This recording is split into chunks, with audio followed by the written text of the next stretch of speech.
दोस्तों, आज हम पढ़ने वाले हैं class 11th UP board Hindi का एक बहुत ही इंटरेस्टिंग चैप्टर जिसका नाम है गेहूं बनाम गुलाब, जिसके लेखक हैं रामवृक्ष बेनीपुरी जी। तो आइए दोस्तों, हम इस चैप्टर को डिटेल से एनिमेशन से समझते हैं।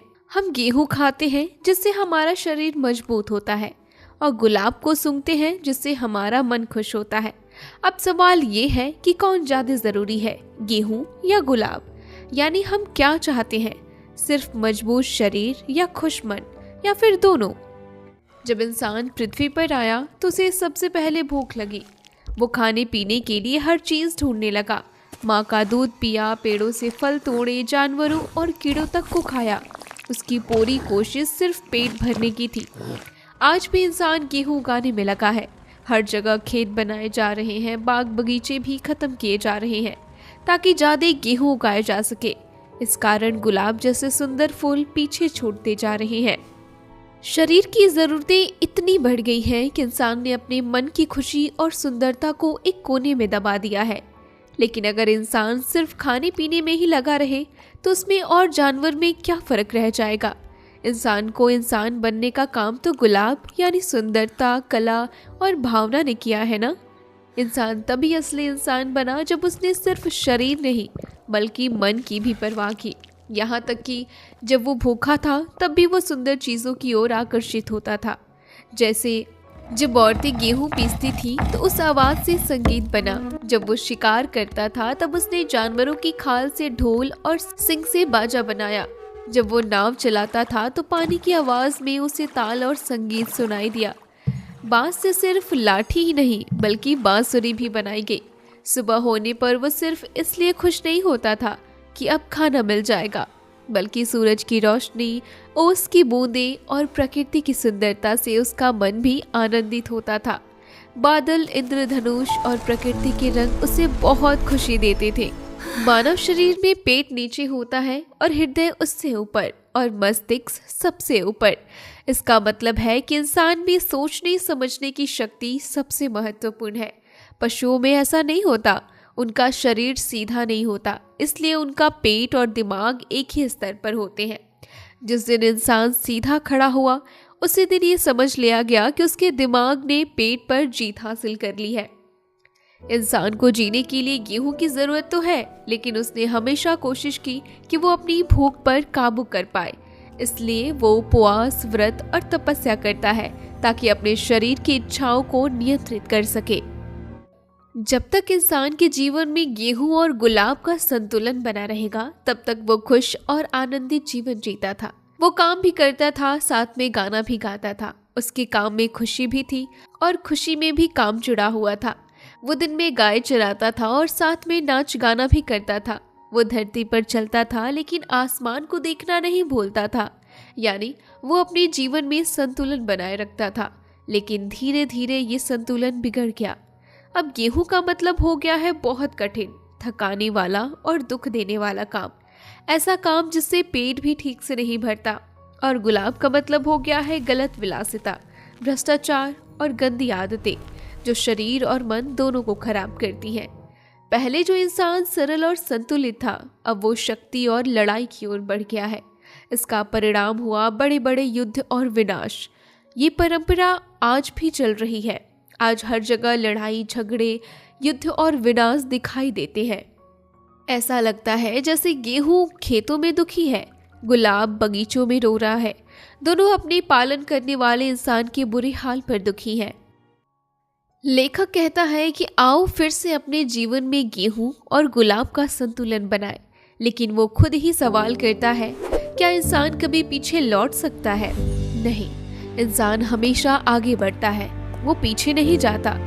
फिर क्या नया संतुलन हमेशा बना रहेगा या इतिहास खुद उसको दोहराएगा? इसका मतलब है कि सिर्फ पुराने समय जैसा संतुलन वापस लाना आसान नहीं है। इसलिए लेखक कहता है कि अब पीछे जाने की कोशिश मत करो। अब ऐसा समय आना चाहिए कि गुलाब गेहूं पर जीत हासिल कर सके, यानी इंसान अपने प्रेम और सोच को ज्यादा महत्व दे। क्या ये संभव है? लेखक कहता है कि हाँ, बिल्कुल संभव है। वो बताता है कि विज्ञान ने हमें समझा दिया कि गेहूं क्या है और हमें भूख क्यों लगती है। गेहूं असल में पृथ्वी और आकाश के कुछ तत्वों से बनता है और वही तत्व हमारे शरीर में कमी होने पर भूख बन जाते हैं। तो सवाल ये उठता है कि जब हमें उन तत्वों की जरूरत है तो क्या हम उन्हें सीधे नहीं ले सकते? क्या हमें हमेशा खेती ही करनी पड़ेगी? ये अभी तक तो एक कल्पना जैसी लगती है, लेकिन अगर विज्ञान सही दिशा में काम करे तो ये भी सच हो सकता है। लेखक कहता है कि अभी विज्ञान ज्यादा ध्यान विनाश पर दे रहा है। अगर वो जीवन को बेहतर बनाने पर ध्यान दे तो ये सपना सच हो सकता है। अगर ऐसा नहीं हुआ तो मानव ही नहीं, पूरा ब्रह्मांड खतरे में पड़ सकता है। हालांकि विज्ञान धीरे धीरे सही दिशा में बढ़ रहा है। कम से कम इतना तो हो ही जाएगा कि गेहूं इतनी मात्रा में होगा कि जैसे हवा और पानी सबको आसानी से मिलते हैं, वैसे ही भोजन भी मिल जाए। नई तकनीकें, अच्छे बीज, खाद, सिंचाई और खेती के तरीके आ रहे हैं जो भोजन की समस्या को हल कर सकते हैं। आज का इंसान उस दिशा में बढ़ रहा है जहां शरीर की जरूरतों को पूरा करने के साधन बहुत ज्यादा होंगे। लेखक पूछता है कि क्या बहुत ज्यादा साधन होने से इंसान सच में सुख और शांति पा सकता है? ये उदाहरण देता है कि सोने की नगरी होने के बाद भी वहां राक्षस रहते थे। इसका मतलब है कि धन और साधन होने के बावजूद भी इंसान बुरा हो सकता है। राक्षसता का अर्थ है बुरी आदतें, दूसरों को नुकसान पहुंचाना, वासनाओं में फंस जाना। लेखक कहता है कि गेहूं बहुत शक्तिशाली है। अगर हम पेट की भूख मिटा दें तो वो दूसरी इच्छाएं पैदा कर देता है जो इंसान को गलत रास्ते पर ले जाती है। अब सवाल ये है कि इतनी सुविधाओं के बावजूद इंसान बुरा ना बने तो क्या करे? मनोविज्ञान 2 उपाय बताता है। पहला, इंद्रियों पर नियंत्रण। दूसरा, अपनी इच्छाओं को ऊंचा बनाना।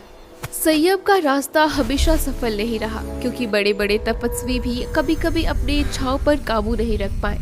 इसलिए सही उपाय है कि इंसान अपनी इच्छाओं को नीचे स्तर से उठाकर ऊंचे स्तर की ओर ले जाए।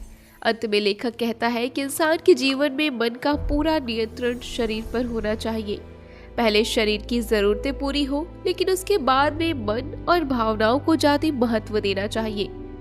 लेखक कहता है कि अब गेहूं की दुनिया, यानी केवल शरीर, पैसा और राजनीति पर आधारित दुनिया धीरे धीरे खत्म होने वाली है। ये वही दुनिया है जिसने आर्थिक रूप से लोगों का शोषण किया और राजनीतिक रूप से युद्ध और हिंसा फैलाई।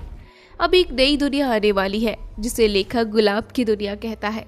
ये दुनिया मन, संस्कृति, कला और सुंदरता की दुनिया होगी। लेखक कल्पना करता है कि वो दिन कितना अच्छा होगा जब इंसान सिर्फ शरीर की जरूरतों के बंधन से मुक्त होकर मन और भावनाओं की दुनिया में जी सकेगा। जब इंसान भोजन और भौतिक चीजों की चिंता से मुक्त हो जाएगा, तब वो गुलाब की दुनिया में स्वतंत्र होकर जी सकेगा। ये दुनिया होगी रंगों से भरी, खुशबू से भरी, खुशी, नृत्य और संगीत से भरी। हर जगह सुंदरता ही सुंदरता होगी, ना कोई गंदगी, ना कोई कुरूपता। इंसान के जीवन में इतनी सुंदरता होगी कि उसके चेहरे और आंखों में भी खुशी और सुंदरता झलकेगी। लेखक पूछता है कि क्या ऐसा दिन आएगा? फिर खुद ही कहता है, हाँ, वो दिन आ रहा है। लेकिन समस्या ये है कि लोग उसे देख ही नहीं पा रहे, क्योंकि वे अभी गेहूं यानी भौतिक चीजों में उलझे हुए हैं। अंत में लेखक कहता है कि अगर तुम्हें उस सुंदर दुनिया को देखना है तो अपनी नजर बदलो और उसे महसूस करो। दोस्तों, वीडियो अच्छा लगे तो इस वीडियो को लाइक कीजिए और चैनल को सब्सक्राइब कीजिए। Thank you for watching.